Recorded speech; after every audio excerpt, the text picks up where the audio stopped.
Ich bin letztes Jahr bei Instagram über einen Account gestolpert von der Dory aus Vancouver. Die ist unter dem Namen Big Blue Tang unterwegs und die hat auf diese Pantone Swatches, also das sind alles Postkarten, super schöne kleine Kunstwerke gezaubert und das Ganze dann als Pantone 2020 Challenge auf Instagram veröffentlicht und da haben auch viele mitgemacht und ich habe das immer wieder gesehen. Ich habe mich dann dazu entschlossen, die Postkarten auch zu bestellen und einfach mal drauf loszumalen. Also sie hat das, glaube ich, 30 Tage am Stück jeweils eine Postkarte bemalt. Ich werde das jetzt nicht 30 Tage am Stück je eine Karte malen, sondern mir immer mal wieder 1, 2 Farben aussuchen und dann gucken, was mir zu der Farbe so als Motiv einfällt. Und ich finde das ganz spannend, was dann da alles draus entsteht. Für heute habe ich mir 2 verschiedene Farben ausgesucht. Einmal ein lila Ton und ein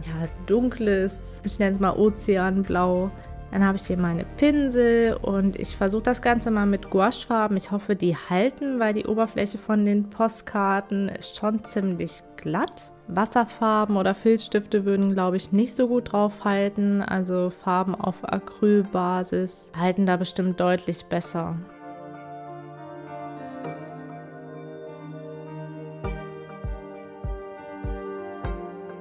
Ich habe ja hier schon meine Palette, in der ich mir Farben gemixt habe, weil ich aber heute nicht so viel mit Wasser anrühren möchte, damit es eben gut deckend hält, benutze ich die Farben direkt aus der Tube und dafür mache ich mir hier noch ein bisschen Platz auf meiner Palette.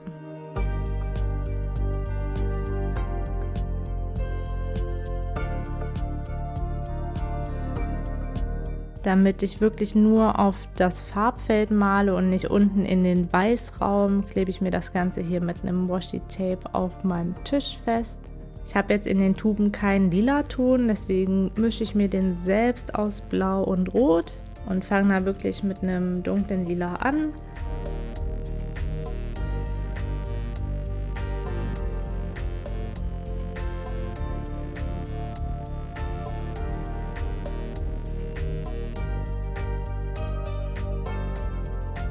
Und damit ich mir meinen Tisch nicht direkt versaue, lege ich mir noch ein weißes DIN A4-Blatt hinten dran.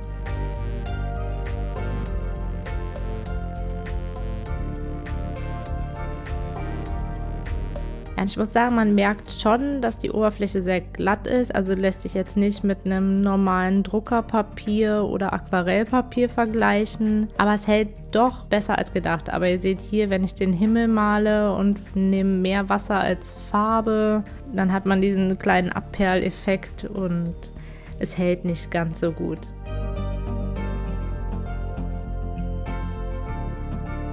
Mit Weiß setze ich jetzt noch kleine Akzente auf die Berglandschaft. Und ich merke schon, wenn erstmal eine Schicht Farbe getrocknet ist, dann kann man mit einer zweiten Schicht eigentlich relativ gut malen. Also Gouache ist ja löslich, das heißt, wenn ich mit viel Wasser drüber gehe, würde sich auch die untere Schicht wieder ablösen.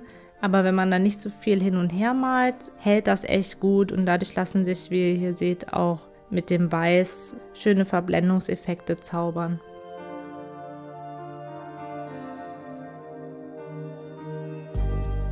Ich liebe gerade total das Thema Mond und Sterne und habe das auch in meinem Bujo-Jahr für den Januar verwendet. Deswegen male ich hier jetzt auch den Himmel mit diesen Sternen, die ich gerade total mag, diese Form, und einem Mond.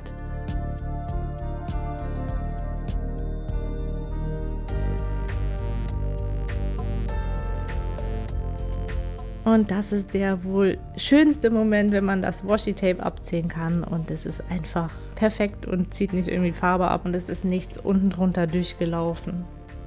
Die zweite Farbe hat mich irgendwie total an so einen Nachthimmel erinnert und ich hatte das neulich erst, dass ich abends draußen spazieren war und ja, jetzt haben die Bäume keine Blätter mehr und dann sieht man so diese krassen schwarzen Schatten und dahinter die Sterne, die leuchten.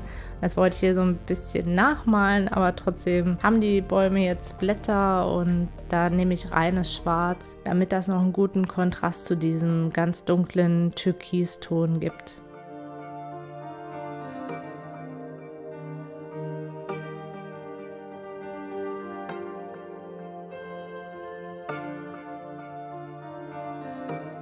Und auch hier will ich wieder ein paar Sterne reinmachen, jetzt aber sozusagen die klassische Form, also wie wir sie am Nachthimmel sehen, einfach als Punkte.